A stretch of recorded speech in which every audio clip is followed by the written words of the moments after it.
ஆன்மீக சிறுகதை. கடைசி நம்பிக்கை. முருகனருள். சென்னையில் ஒரு சாதாரண குடும்பம். அம்மா லக்ஷ்மி, மகன் அருண். அருண் நல்ல படிப்பு படித்தவன்.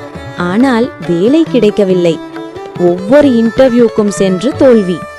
மெல்ல அவன் மனதில் ஒரு பயம் உருவானது. நான் முடியாதவனா? அம்மா தினமும் சொல்வாள், கண்ணா, நம்பிக்கை இழக்காதே, முருகன் இருக்கிறார்.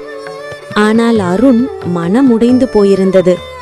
ஒரு செவ்வாய்க்கிழமை அம்மா அவனை அருகிலிருந்த முருகன் கோவிலுக்கு அழைத்துச் சென்றாள். அவன் விருப்பமின்றி சென்றான். அங்கே தீபம் எரிந்தது, மணி ஒலி, வேல் வைத்த அழகான லார்ட் முருகன் சிலை முன் நின்றான். அவன் கண்களை மூடி மெதுவாக சொன்னான், முருகா, எனக்கு ஒரு வாய்ப்பு கொடு. நான் பயப்படாமல் வாழ துணிவு கொடு. அன்று இரவு அவன் மனம் கொஞ்சம் லேசானது. அடுத்த வாரம் மீண்டும் இன்டர்வியூ. இந்த முறை அவன் முன்பு போல நடுங்கவில்லை. மனம் உள்ளே ஒரு குரல், நான் உன்னுடன் இருக்கிறேன்.